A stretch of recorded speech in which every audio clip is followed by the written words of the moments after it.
Você já se inscreveu no canal Espiritismo Cast? Não esqueça de ativar o sininho e todas as notificações. Assim te informaremos quando houver novos vídeos. E ajude a manter este trabalho voluntário, clicando em Seja Membro. Com isso você nos ajuda a produzir mais conteúdo sobre nossa rica doutrina, com a melhor qualidade técnica possível. E não se esqueça de clicar no like e compartilhar com seus amigos. Gratidão pela sua presença.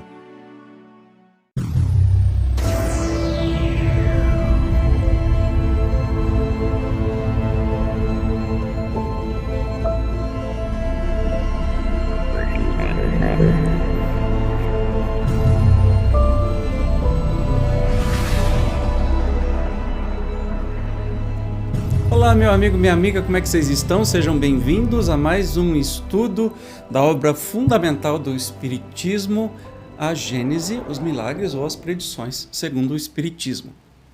Nós estamos estudando os períodos geológicos do planeta Terra, com algumas correções de nomenclatura, porque a ciência, ela como se diz, ela é mutante, né? Ela é dinâmica. Então, foram nomeados um pouquinho diferente do que da época que foi escrito isso, tá? Então, sempre orientação segundo a ciência e segundo os espíritos também. Hoje nós vamos estudar o período pós-diluviano e atual. Nós estamos no episódio 40. Oh, que maravilha, hein?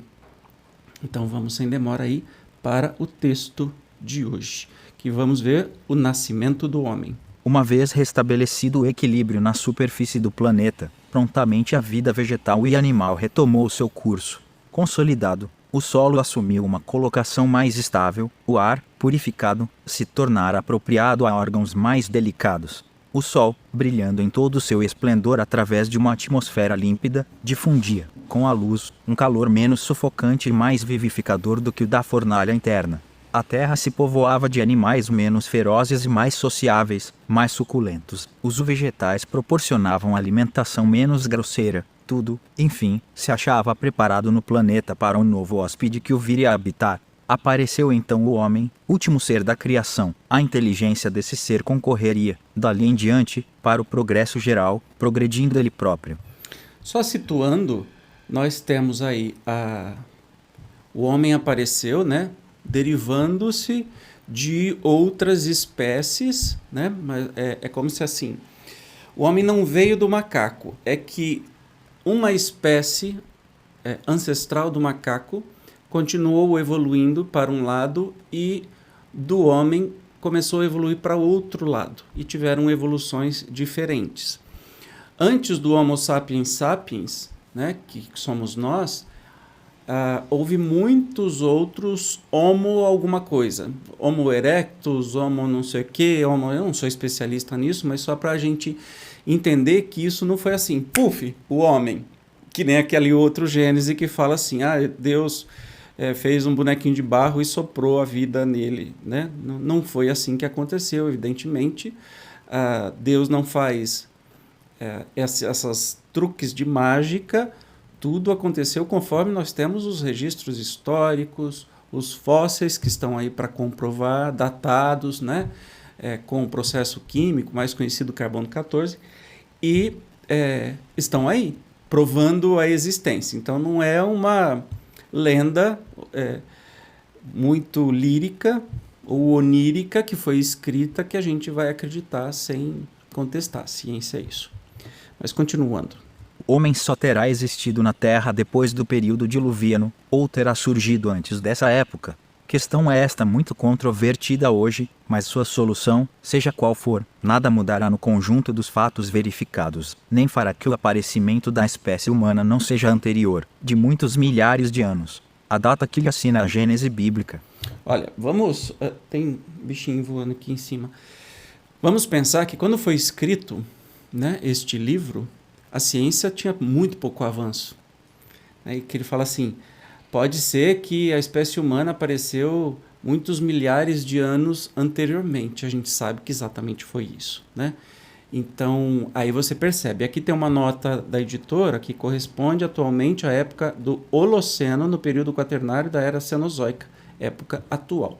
Então, é atualizado também os nomes. Ah, Evandro, mas não era espírito que falou? Ele não podia falar o que ia ser no futuro?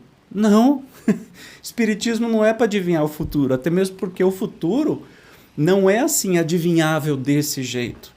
Ah, ele vai dar a nomenclatura que ia se usar hoje? Ou eles tinham que transmitir o conhecimento de acordo com a ciência da época. Se alguém me disser uma coisa que vai ser daqui a 200 anos, eu vou dar risada. Bom, se você está me assistindo pelo celular, por exemplo, há 20 anos atrás, se falasse que você ia ver vídeo num trenzinho fininho assim, pequenininho, você ia acreditar?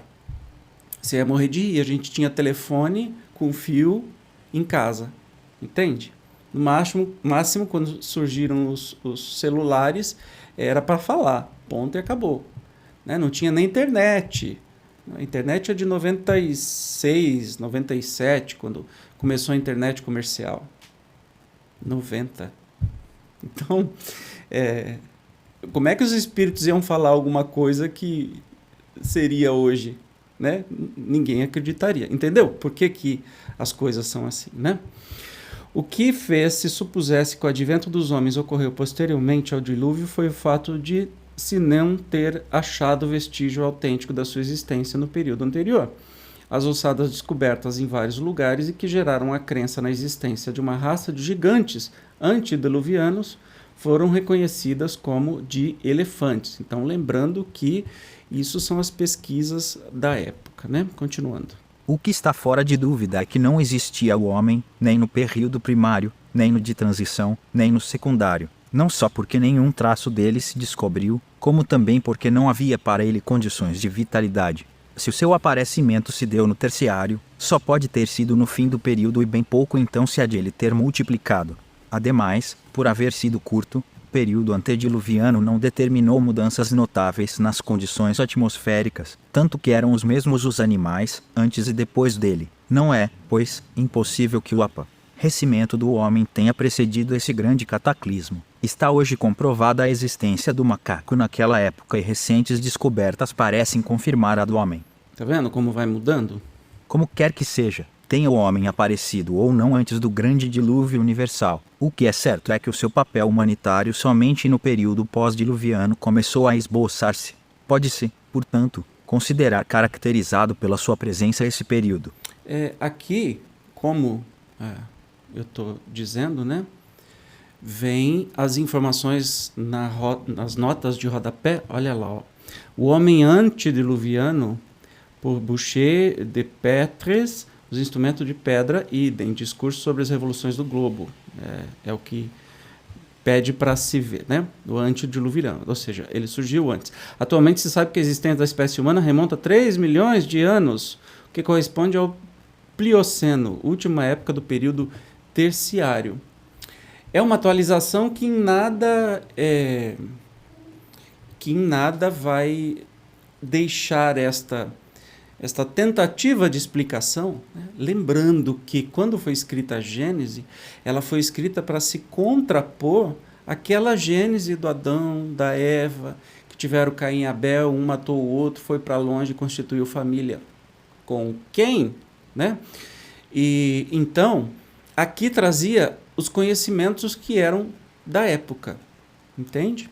Então já é um grande avanço, uma linha espiritualista se agregar à ciência para explicar a origem do homem, entende? Então esses pequenos detalhes que a ciência vai atualizando, isso não é de muita relevância. Tem que sempre entender qual o papel histórico que tinha nessa época. Se a gente tivesse na época do Kardec, tivesse lendo isso, tudo faria sentido, porque é o que a ciência dizia naquela época. Entende? Então é por isso que... Mas é um baita de uma ousadia, né? Do Kardec contrariar aquele Deus bíblico, a criação, o dilúvio, Adão e Eva, etc. e tal. Tem gente que até hoje acredita. Com tudo isso que tem da ciência, tem muitas pessoas, muitos líderes religiosos que falam em Adão e Eva, em tudo, não como uma linguagem figurada, mas como se existissem mesmo. É ruim, hein? Mas enfim. Bom, e com isso a gente encerra o capítulo. No próximo encontro começaremos o capítulo 8º teorias sobre a formação da Terra. Teorias, né? Continua ainda essa contraposição da Gênese bíblica, que é um livro do povo judeu. Não é a palavra de Deus, nunca se esqueçam disso, tá bom? Beijo, até mais. Tchau.